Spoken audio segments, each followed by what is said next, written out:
You look great. I can hear you great. Maybe I do have a good connection. Dude, I hope we have a good connection There because we go. Exactly. we're going to talk about the genre, adult contemporary. We're going to dig into your background.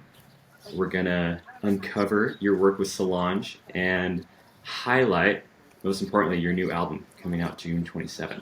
Okay? Thanks. Sound good? Cool. Okay.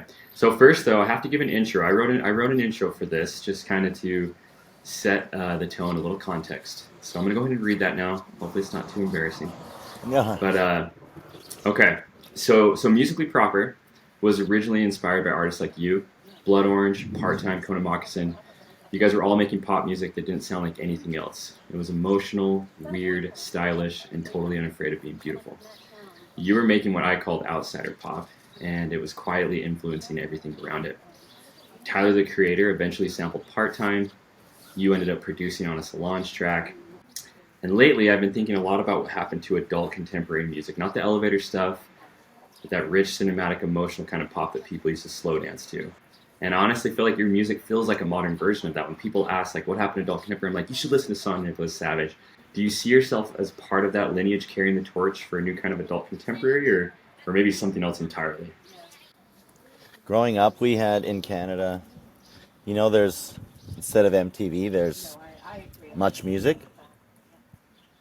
And I lived with my dad in high school. He bought some kind of cable package where we didn't get much music. We got much more music, which was all the singles pop stars had that were like not like the B sides sort of. Okay. And then a lot of retro video play, and I think a lot of like black and white videos, because that's like maybe the cheaper video. That's what they do with the B side. To me, adult contemporary is maybe it's like major label. Uh-huh.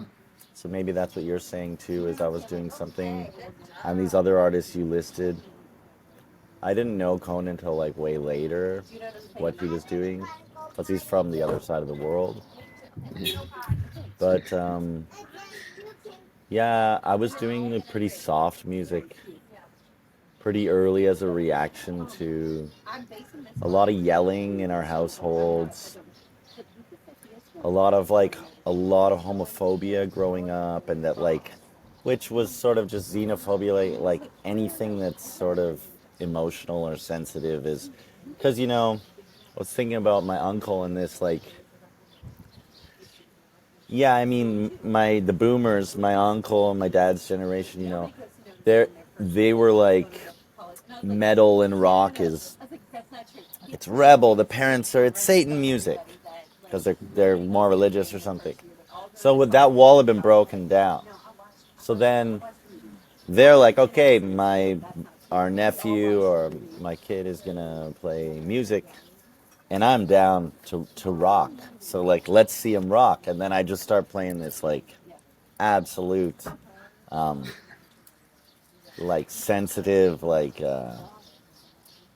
gentle, effeminate music, and they were like, "What are you doing?" kind of, and I'm like, "This is my rock, my like my intimacy and my." Sorry, I'm yelling. This is That's my so rock, sick. and it was jarring. And I performed last night, and it was very jarring. I think like I do. I talked to someone about provocation yesterday. I talked to a songwriter, my friend Ross from Video Age. We were talking about Nice. provocation for a while, and I know I don't consider myself to be ironic at all. But I have friends who are great songwriters who are ironic, kind of. I would consider maybe, I don't know if Conan's on the edge. I don't know, actually. Maybe people don't know that I don't consider myself ironic. But Conan, I'm not sure. Maybe he does. Or, sometimes things come off funny just because you're doing them in a cheap way, or you're doing working with little and it can come off funny and you're not afraid of that. But, Yeah. um, but last night was definitely jarring. I think and I do feel provocation. We're talking about spells and music and art is sorcery, and you're using different ingredients for your performance or for your recording, or it's dynamics and sprinkling different ingredients, and a powerful ingredient is provocation. But we were just Hmm. talking about lazy provocation being, you know, offensive or something. And I still believe in provocation, but I think there's a lot of there's lazy provocation, and I'm not into irony. I think you lose the spell. But Yeah. I do think the sensitivity in my early work was jarring, and it felt like an edge. Where if I had been playing heavy, like I was surrounded by a lot of heavy stuff, I hated the noise. Just felt like blindness to me, Okay. and I was like, "What are we doing?" And I'm still asking that. Whether it's I feel that that's a more than my genre, Yeah. my process or practice as an artist is like, what are we doing? Let's do that, and then like get out all this, you know, noise and posturing, a lot of posturing to be safe. Where maybe there's an artist that we're derivative of who did the same thing, but to them it was an edge. But then when we redo it in a different context, it becomes cosplay. Huh. So I think of course, yeah, like what I was doing, a lot of my work is pretty derivative often, and I think that's also because Hmm. I consider myself more conceptual and less of an instrumentalist, and but there is a genre to it, and I am a singer, and I wasn't singing soft last night, but when I think of adult contemporary, I think of Canadian content like Jan Arden or artists like this. Soft. Well, I also think of like maybe when the artist got a bit older, like boomer artists that like like late like '90s Eric Clapton or something like Tears in yeah. Heaven. That's and I do non-ironically. I wouldn't list that as one of my favorite songs or anything like that, but yeah, softy adult contemporary, and then when I was living in Europe, when I was in my mid 20s, like yeah, listening to a lot of Euro Schlager or like sort of the stuff that was also considered taboo by younger folks because it's like just old people music. Okay. That's gosh, man, there's so many layers in there. That's amazing. I think the some of the parallels that are interesting is adult contemporary was seen as like a gentler alternative to rock. So it's really interesting that what came out of you was almost a response to kind of that loudness, that noise you grew up around. But at the same time, it was jarring. I remember hearing Chin Chin for the first time, and I was just like, wow, like what is this? And it was for me, it was like either one of those things you get it or you don't. Like my wife didn't get it, but I was obsessed. It was so weird and fresh to me. So I think that's really interesting that I just see some great parallels there. Um, and what else did you? I mean, you brought up so many good things, but the irony thing. I mean, do you see? Because I don't think you're ironic at all, but I know that can be mistaken at times. Do you see humor functioning in your work at all, ever? Videos, Yeah, music? yeah.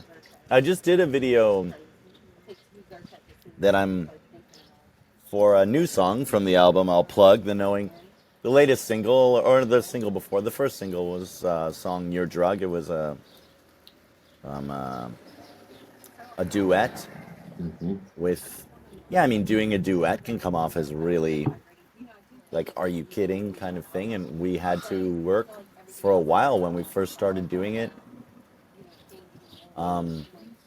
It sounded like a bit funny or almost ironic, and I feel like we surpassed it sounding ironic by just getting really good vocals together, and that just took a while. But Yeah.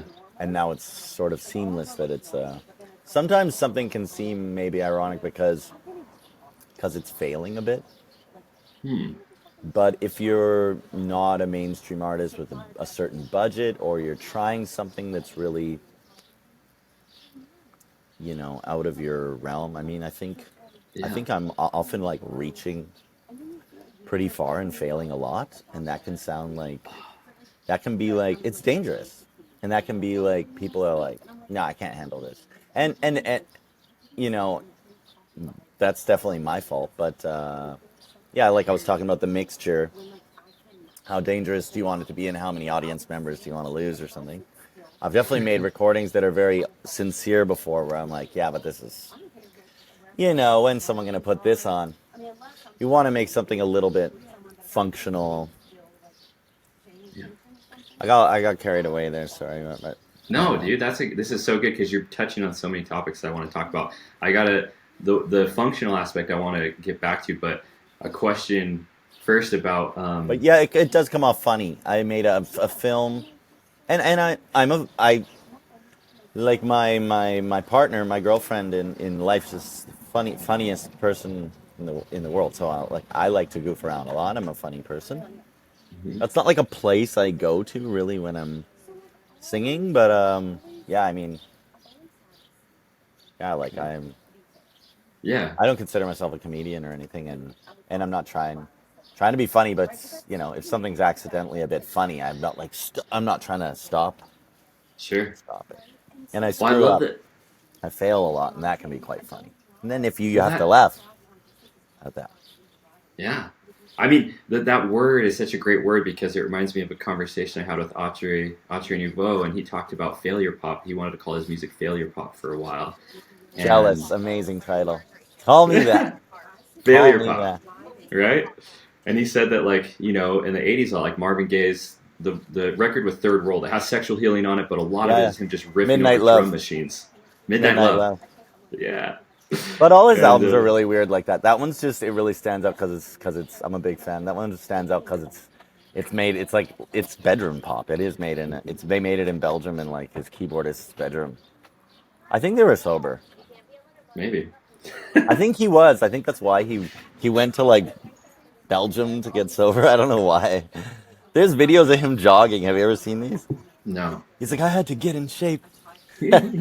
He's like super out of shape, jogging He's in just Belgium. rocky in it. But Oh then they my were just gosh. in like it was definitely like it looked like yeah, there was definitely like keyboards on the ground and like it's like looked like a 2000s bedroom pop scene when they're doing that. Like one drum Gosh. machine. That's so sick. Yeah. So I think failure pop is actually a beautiful title because even those records that come out strange, they end up becoming really powerful and lasting sometimes. So I My think that's my great. my partner Lulani, she's a great photographer. She always says, "Sean," she says, "What do we do, baby? What do we do when we fall? We crawl." When we fall, we crawl. Oh my gosh. It's true though. It's not like always immediately getting right back up. You crawl. That's Especially as great. an artist, I think. That's Especially fun. as an artist. You're just rolling around. It was wild last night. That shit. It takes me a minute to digest what happened. I mean, I haven't performed in a while, and yeah, I'm at. I don't have all the means to make everything smooth. I was really grateful to the audience. People, there were fans came up. People seemed to like it. But like the beginning of the set, it was uncomfortable. It was jarring, and Mm. I did sing really well in some parts. But I'm just starting a tour on Tuesday. I'm like, let's. At first, I was like, it's got to change. But then now I'm like, if it was all like that, it's actually very cool. But it really feels like a fail. But it's like quite a memorable fail. And I'm like, what an inspiring thing, kind of in a way. And I'm like, if Oh, that's my job, that's all right. hell yeah. It's so freeing. I saw there's the Kilby Block Party Music Festival is happening where I'm in Utah right now, and I saw George Clanton yesterday, and Oh yeah, I've I never did met not. him, but I like him. He was Oh, good. bro, like so good, and he like set it up. He comes out to like Creed, like a Creed song, just blasting. He's like Yeah. flexing, like acting like a wrestler, and then he's like, "I never planned any of this shit, so if you don't like it, fuck you," but he was like, he Oh was yeah. saying it lovingly, and it was just the most freeing, like unhinged set I've ever seen, and it was great. So it kind of sounds similar to what you were kind of going Oh, through, I'd like like just to kind of see owning that. it, I'd love to and he see brought, that. yeah, I'll send it to you. Well, okay, so. I read an interview you did with Devin Welsh of Magical Clouds. Great Wow. conversation. I don't think I read that, but I was yeah. Well, I was an Did you? interview, right? Yeah, yeah. It's on Interview I never Mag. saw it. Okay, It it came was out. good. It came out. That Yeah, was a it's great live. talk. I love Devin. He's an old friend. Sorry to interrupt. No, I know. Yeah, no, it's great, and I'm glad you're excited to hear about it. Yeah, and I do want to talk about old friends and Arvidas and that stuff too. But you guys talked about the fear artists have losing their audience when shifting styles. That kind of came up, and I think because I don't, there was some talking about like bringing political stuff into it or other things like that. But I was going to ask, like, how do you stay true to your evolving artistic vision? Like, how do you stay subtle and vulnerable and not worry about we talked. This is kind of like the show thing, but not Well, worrying about losing fans. it's come up a lot. It's a big struggle in my life. It's a big struggle. It's been hard. Uh, it's hard. Uh, I'm not like I I do have I am like quite artistic. I've been like quite artistic since I was really young. So I'm not like searching for the for my art and inspiration. It's like striking me and challenging my life. And it's Mm. hard to choose. It's hard to choose. And I'm getting older, not as in like I'm getting old because I'm in my like late 30s. It's not very old, but a lot of time goes by and people are just more committed to their lives. They have kids and different things, and you can't, the community changes in a way. And it's, the support is, I've been sober for a little while now, and one thing about that is I feel more than ever, I kind of just want to, I really want to, I'm like, I really want to make things more like jarring. And then I am, very spiritual with my art. I feel, some fan last night was talking to me about some albums that they loved of mine and how someday they're gonna get recognized and stuff, promising me Oh, that it would all pay off or something. And I was like, dude, just like, this is like bouncing off my head. I mean, like, I don't even believe in that. I don't, wow. I don't believe that you don't know. You just don't know. It never happens. That doesn't happen to anyone. You just never know. You could, like, Taylor Swift doesn't know. She's got a wall. She might have a huge wall. You just don't know. She's just a rich Yeah. person. And then it might fade away. People who are really, really well known, it's a big, unfathomably large planet. And it's getting bigger. So the population is exploding. So, Yeah. yeah, you're just Totally. irrelevant. Sorry, you're irrelevant. It's Yeah. spiritual. It's a spiritual practice. And Totally. and and when you die and when you rise, you go to the next place, it's irrelevant. That's like the whole death. That's the scary thing. Is, Hmm. yeah, you disappear. You literally vanish, and that's the next level, baby. That's the next level. So I mean, yeah, I feel like That's I'm not very old and I'm disappearing, and I want to. I don't want to. I'm not a hermit. I don't want to be a hermit, but I like to have an audience. But I don't dream of fame and success. I don't even. interesting. I don't. I Okay. sincerely don't. And you could be like, well, that's because he doesn't have it or something. But I'm like, well, Yeah. uh, you know, I, I've been a lot of would have been easier for anyway. Don't need to look back on things. I really look forward, and I'm very excited about the things I'm doing, and none of them are plans for success. So sure. that poor fan of mine. They're going to be I'll, so disappointed, but they'll well, be. maybe, I mean, if honestly, I would love to have some stability and money. I would love to, and people have so much. So part of me is hoping at some point it wouldn't be that wild. If I had enough money in the next 20 years, I'll be before I'm 60 to like have like the equivalent of a house and a car for my partner and I, Yeah. or whether that's an apartment in an expensive city and just like a bicycle. But like, yeah, that it's not so starving artist, Yeah. but also just can't, it's not my biggest priority because I'm really blessed. I'm really blessed with like with the art.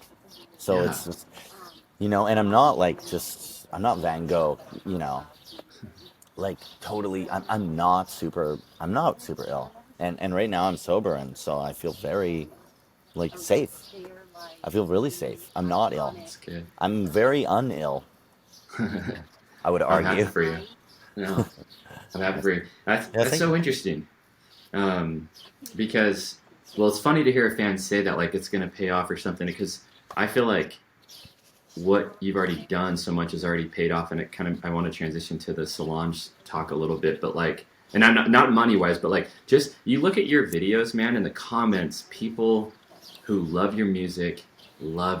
They kind of yearn for it, and they're so excited for it. I mean, that to me is such a beautiful amount of success as an artist if you care about that. But I think it to me when I look at them, like, damn, dude, this guy, you're doing it already, and where it Well, grows from here, you know. this fan last night too. It's very strange because I don't know what you're supposed to do with that.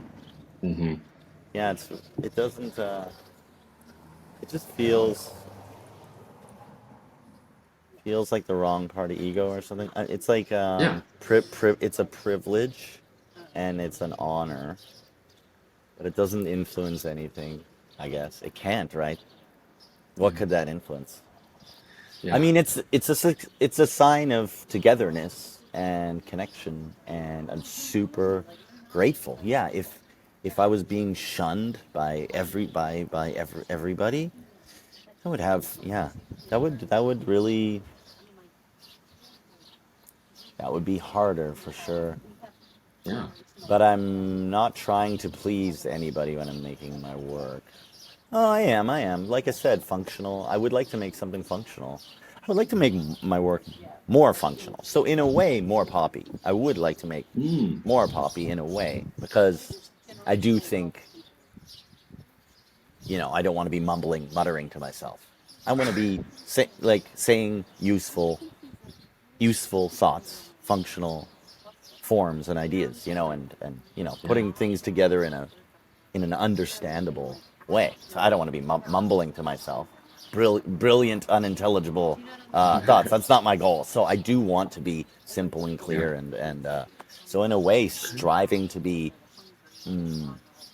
poppier in a way, That's fair. I think that's pretty honest. but I like that. not in a genre way, in a structural way. Clarity, just clarity.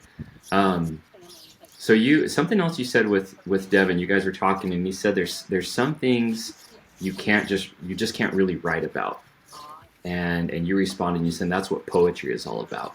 Because you were kind Right. of encouraging him on sharing some of his poetry online like he had. I was curious, Yeah, I how didn't does even your make the poet. poetry intersect with your music and what does each one allow you to express differently? Yeah, it's like poetry is at least in one form, like stretching before, being an athlete or something. Hmm. As a writer, I write poetry all the time, and I have since I was really young. Or these days, I just write really long rants. They're not as poetic because, yeah, I make musical music, or sorry, musical theater esque inspired, Sondheim inspired songwriting because I'm a fan of songwriting. I think the American songbook, if you're Anglo, this kind of, it's some of the best Anglo songwriting historically, and I just build from there. But if you're a nerd about that, but the thing I get is Disney. It's Hmm. Disney, and I'm like, okay, well, most people with musicals, the all they know is Disney. The songwriters don't have hits. It's not radio music. And opera, is only in Italian, and then because of Mozart, it's in German. But it became, with jazz, it became the American musical. So, you know, and then the contemporary version, Sondheim, and then you get into Alan Menken in the '80s, going into writing all the Disney stuff. And it's very New Yorky and whatnot. And the Disney stuff is good, and I like the '90s. And we didn't watch a lot of Disney growing up, but it is just this thing where like that's the only musical, that's the only thing the people know. And if they like it, I don't mind. If they don't like it, I don't mind. But Yeah. it's not my references are deeper and they're nerdy, so I don't expect everyone to know it because it's a specific thing that I'm into musicals, really into musicals, because I think sort of theater is the original, music was originally a score to storytelling, and it's like the function Hmm. and original purpose of music. Like I said, it makes the poetry jump off the page. You say love, the word love in a minor key, love in a major key. And then if you're using poetry, as me and Devin were talking about, to express the inexpressible, and then you're putting major key, minor key, and augmented, and Ah, sevenths and ninths underneath that. It is like an incredible sort of the, you know, it's the absolute realization of our language, and our voices are literally, and then our voices will get us away from acoustic instruments, because then you make a subscription and say, oh, if you want to sing really well, you really mean it about this singing thing, you got to pay for a full-time pro membership. But like humans, the truth is, or if you practice a little more, you could sound like American Idol, and then you could get in front of judges. And I'm like, no, well, the truth is that everyone can sing, and people think they can't sing, but everyone can sing in a different way. It's queerness. It's queerness. We're all different. That's why queerness is a cool movement, as much as someone can gripe about, you know, things becoming gray instead of black and white or something, and then there's a lot to gripe about that, and that's important too. But I do think queerness becoming more widespread, and just accepting, I mean, that's what's gonna, with being taken over by AI. I always say, if we become as dumb as rocks, then the mountains took over long ago. And the thing is with computers is our one defense. You can have a Spotify do any DJ list, but they don't know all the worst songs, all the bad songs. You can get a robot sing perfect, but you can't sing bad. You can't fail like I can. And that's what humans, yeah, they're queer. They're not perfect. And that's yeah. our power, is that we fail. That's all we do is fail. And that's our power, because we dream. And this is the difference between apes and humans, is apes don't ask questions. Have you ever heard that before? No, but I think about the difference a lot. They have sign language since the 60s with apes, but no ape has ever asked a question. Wow, that's I interesting. find that really proud. This is turning into I'm like sounding like a podcast conspiracy theorist or something. Well, Is not this is quite, this but interview gonna be video? yeah, and I'll edit it. Uh, But you'll you'll edit my I won't be able hair. to touch up our. No, but you look beautiful. I'm glad you bleached the hair Anyway, again. I love the I'll bleached have it. hair. Oh, thanks. You Yeah, I noticed. That's do. funny that you noticed that. Yeah, because it was brown for a little bit, and Sometimes, well, I also dye it brown.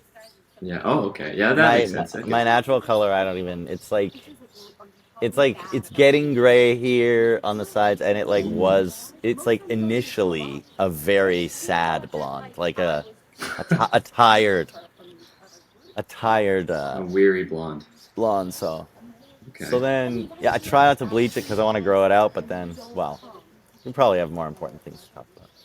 Well, that's no, that's gosh, that's fun. Okay. Well, hey, by the way, in the background there, Video Age, Yeah. I actually did a little Oh, wow. email interview Yep, with I'm Ross staying and with Ray right now. okay, yeah, And they made, not to give their stuff away, but they made a new record, and they're gonna show me. It's not done, I don't think, but it's close, and they're really excited about it. And they have like 1 million songs apparently. And while I'm here 2 more days. They're gonna show. I'm really excited to hear it. nice. I had lunch with Ross. He took me out for gumbo yesterday, and Uh-huh. he sounded really inspired about it. Good, cool, man. So Lucky, yeah. I'm excited to hear Um, that. yeah, I like Video Age. Yeah, just talking about, I guess, medium. I think about long form versus short form with film. Yeah, when I started writing musicals, it really informed me with songwriting and lyricism a lot, because you're writing a lot of songs that like have to do with the bigger picture. They might have to function within a story, so you need a song so you start writing a song about people mopping up and cleaning at like a restaurant, which I'm like, I would never sing about this if it wasn't in a play. But then you come to the chorus and you start singing about, it has some kind of theme in it, and that's just coming out of it as you're writing it, and then you're like, oh my god, this is like a very, deep song about mopping. I never would have written this song if I wasn't doing this play about a kitchen. Hmm. And because you have to, there's a lot of implications when one writes a bigger work. A lot of it's like implied work. rather than with a song, you're just like, what am I gonna say? Pulling it out of yourself. With a musical, you're like, I need a song right here, and they just finished an argument, and the one person's going off, and they don't know where they're gonna go, and then I need them to realize that they're gonna get on this train. So then it's like maybe I just need a ride somewhere is the chorus, you know? It's like, maybe I just need a ride somewhere. And then you start getting into it and trying to write the song, and then you're like, maybe I just need a ride somewhere, you know? It's like, Yeah. it's cool how the songs are implied and they reveal themselves, and I think that's a really important thing in songwriting, is like, or as an artist, is like, it's like, I used to say, like, two heads are better than one, but no heads. Mm. That's Or, yeah. that's just where it ends. You don't say any more But than two that. heads. But no heads. But no And that's heads. it. But Take it or leave it. yeah, because yeah, the smartest thing is like, you can have a lot of thoughts, but they're all dumb. Or you don't think at all. It's very smart. So This is birds are flying. They're not flapping their wings all day. That's not good flying. You want to cruise on the breeze. Flap your wings when you need to pivot. You only need to be smart once in a while. Most of the time, you can stay dumb. Too much smart, waste of time. Dumb. gosh. That's so funny. This Nick Sylvester, this writer I follow, he's had some record labels. He co-founded God Mode, and he was one of the original writers for Pitchfork. But his newsletter is called Smart Dumb, and it's about Oh, these I love ideas. these names. You're into good stuff. It's Oh, that's a cool. I love the. Was it failure pop. failure pop and Hmm. smart dumb? Those are cool. That's my kind of stuff. Yeah, you would like the his interpretation of what's smart dumb, and he said there's also dumb smart. So he really gets into it. But so this idea of like success and fame, though, I guess I did want, because I haven't, when I did see that you had credits on a seat at the table for Solange, I was like wow, I love that. I want to know more about it. Haven't heard you talk too much about it. Um, how did you get involved with Solange? It's a funny thing. She was a fan of the Other Life album, I believe, Okay. and said that it helped her through a tough time at some point.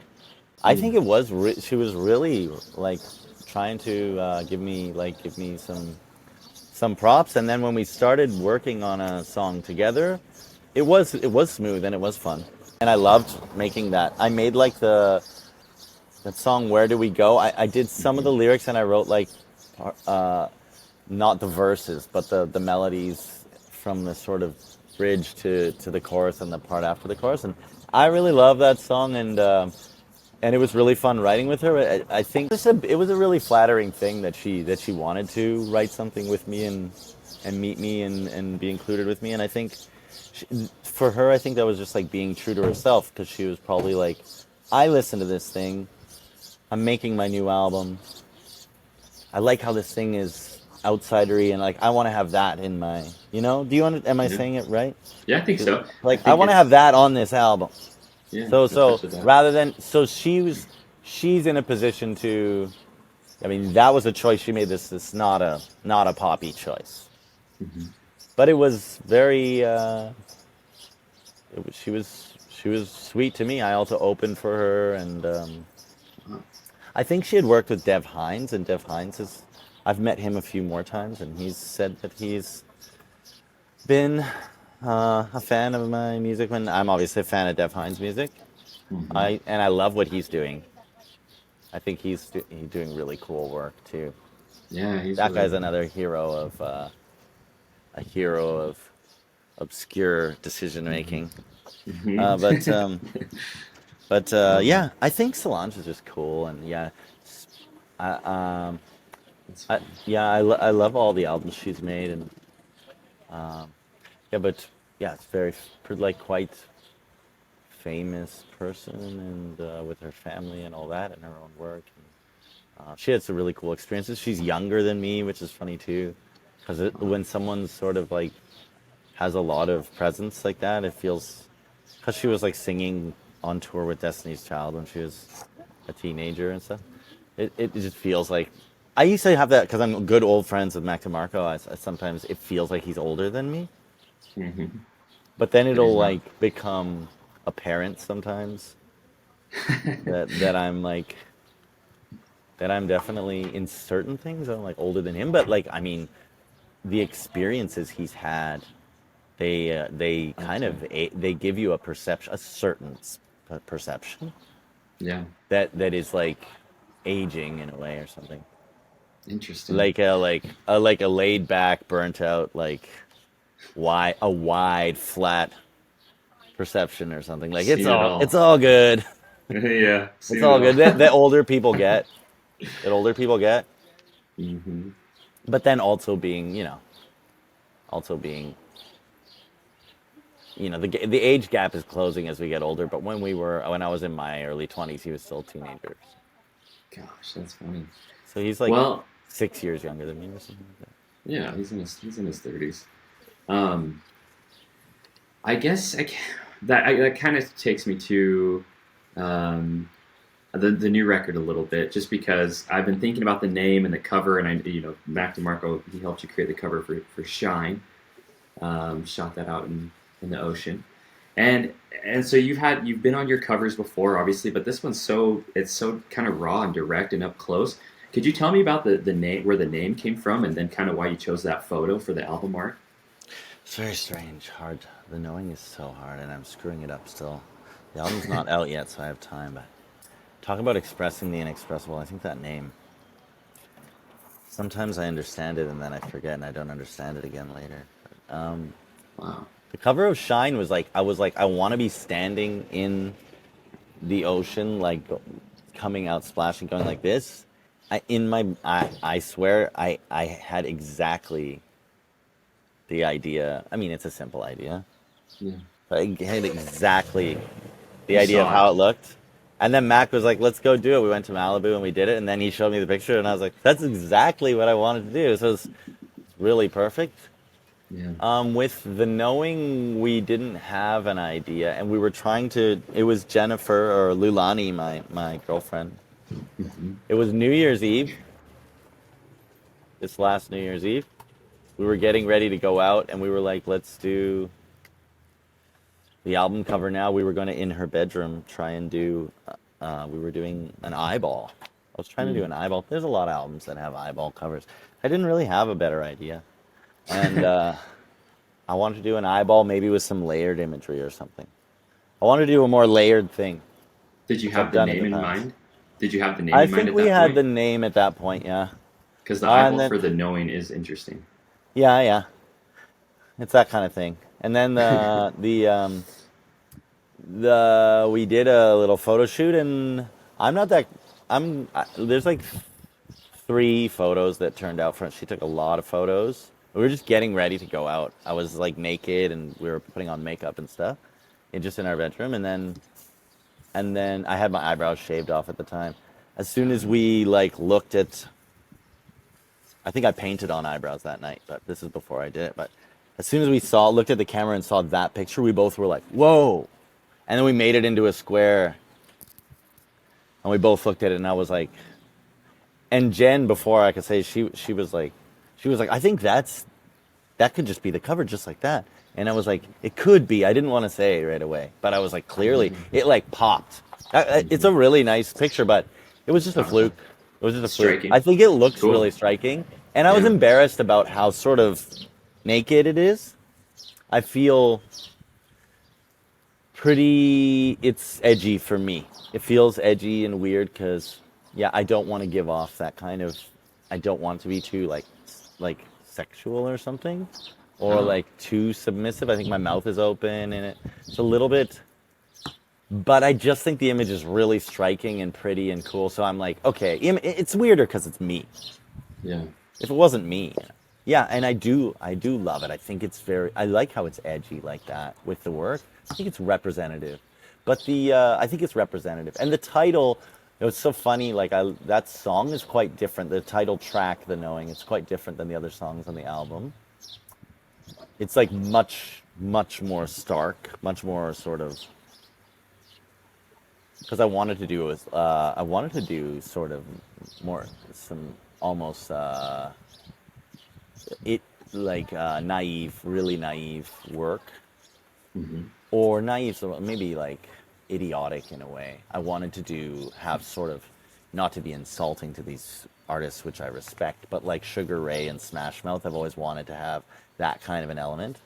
Yeah. And we were trying to get there with some of the songwriting, which is really hard to care a lot about something, to care a lot and then make it dumb. It's hard because, but you're like, but this is what I like. This is what I want. When am I going to do that? Is it always, it always means so much. It'll kind of always turn out the same way. So we wanted to let go a lot. It was tough. And Pascal Chenard, the producer, who's a great producer, my friend, he was very supportive and kept me on track with that. And I love the new album. Yeah, we didn't have a title for a while, and I kept talking about the knowing, but something happened, and now I just think it's one of my favorite titles. You said it earlier, the realities about this experience is about not knowing, but you talking about wanting to dumb something down you care about so much, and the Sugar Ray and that kind of stuff. I'm more excited to hear the album now. I'm actually really interested to hear how it's turned out. And it's so interesting that you say the album cover for Shine, it's the exact vision of what you had in mind. And this might be a tough question to answer, but I wanted to ask is, have you ever had an album that you've had a direct vision of that's turned out almost like as what album of yours has come the closest to the vision you had for it? And could it be the knowing? Or is there Oh, one for sure? musically? Yeah. No, it wouldn't be the knowing because I didn't have that much of a vision. We were really trying to be hands off with the Mm. knowing, Okay, very you said hands that, off, yeah. very Got hands it. off. So I didn't have a vision, which was almost like at times pretty frustrating for Pascal. Yeah. He was like, "What the hell are we doing?" Um, and I was like, "Let's just see." And he's like, "We don't have time." But That's great. but and Shine was kind of like that too. I went in with Mac. Life is Crazy. I had a real vision. You say it turned out just like I planned? Yeah, something I like did that fail image. though. I did fail. Oh, you mean it? You don't mean artwork. You mean the music. Yeah, but like that. But the same way, like you had a vision for this album, and the way Yeah. it ended is like I wanted it to sound just like this. Like you're so happy, satisfied with how it turned out. Yeah. I don't. Because expectations are like so limiting. Because the best you can do is achieve. That's like I said. No heads are better than one. Is like, you know, the best you can achieve is your goal. Just And to like get it done. artists can just do more. You shoot for the stars and you hit the sky. It's like I rarely am setting, and I guess a lot of artists maybe do that. They set out to accomplish something and do it. Yeah, maybe I don't do that much, but yeah, Life is Crazy was very influenced by the lot of wanting to do something that sounded almost like a live album and had very few instrumental elements, and all of the instrumental elements were organic, just piano, strings, and vocals. So it was a very sort of voiced recording, and then the songwriting was very. Some of the songs were from my musical, but very musical and classical inspired. And then I had a classical pianist doing all the arrangements, Macha Mashesky, and then Owen Pallett on the strings. Oh, And that cool. album I was imagining it would sound. I was imagining it would sound like it did. That but That's cool. yeah, that's sort of an engineered album that more than it is a produced album. I would say Shine is also more engineered than it is produced. We had a very limited time frame, and Mac was not really interested in computer producing, and neither was I. So it's also sort of performed by Chris Fishman and Daryl Johns are doing the other instruments besides the guitar, which are just a piano and a bass, and then Mac is just there's very little mixing to do on that, and Mac was both basically engineering with me and producing in like an encouraging sort of philosophical way, Yeah, support. and it was done quick. Cool. But the new album is definitely produced. I don't know if Pascal, by his standards, he's like a intense producer, would would like me calling it that way, but certainly for a listener who knows my last few albums, I would say the new one sounds a lot more produced. I think Cool. for me it's quite produced, and Pascal's also a great vocal producer, so the vocals sound really good on this album, and I sung, you know, to the top of my ability on it for now. Great. For now, okay. I can send you a link. I think. Yeah, please do. Yeah, I realized just before we got on here, I was like, Sebastian, Maybe you don't I want didn't to even. spoil it. I don't know. Maybe, maybe not. Maybe you want to spoil it. I might. But It's good to just flip through. yeah. I don't mind. I always tell people I'm gonna just skim it. No, I would. Skim it. I'd like to really sit with You it. don't But have yeah, time for that shit. yeah, I love yeah. talking to you. I really appreciate it. Yeah, you too, man. When are you gonna come to Utah? Have you ever played in Utah? Didn't I play a festival in Utah or something? I'm just If looking you at the did, map. you came to Treefort Fest, and I thought about driving up to Boise to see you, but I don't know. if That's you've what come I to was Salt thinking Lake. of. No, I've never been to Salt Lake City. Not even Yeah. as like here. I've never been as a visitor. Yeah. I would love it. So let's do it. Wow. You hear there's so many people here who, you know, my buddies are in bands and they cover, I can't remember what of your song is, Oh, but they'll really? do Oh, covers amazing. yeah, exactly. I love And that. it's probably from Other Death or Other Life. I'm not sure which one, but they're covering some Sean Nicholas Savage songs, and they're very Did they have proud a of that. recording of it? I'll ask them. I'm gonna see him today. I'm going back to the festival today. I'm gonna see It means Nourished so by Time, much. and It would mean so much. Oh, you're gonna see Nourished by Time today? I can't wait. I've had two other chances to see him. I've missed him today. He's at the festival. I'm gonna see What's him. this festival? Bro, it's Kilby Block Party. It's unreal. It's huge now. It's Utah's biggest festival, and it's huge. Oh, maybe I should play that next year. Please do. Can you tell I my could. manager about it? Yeah, I will. I will. And So that's where you saw George Clanton last night. yeah, I said George Clanton, Tori Moi, New Order, Devo, Justice Tonight, Nourished by Time today, Whoa, that's a lot of good groups. Panda Bear yesterday. No, the lineup's wild. Yeah, That's the best. we're having a good time. So Oh, I'm happy for you. thank you. I love talking to you. You Appreciate too, it. Sean. Okay, man. Well, I Yeah. appreciate it. I'll be in touch. Okay. Okay, thanks a lot. Okay. Have fun. See ya. Oh, and I'll email you a link to the album now. You want it or you don't want it? I do. I Okay, absolutely I'll do. send it to you. Thanks for talking to Okay. me. You too. See ya. Bye.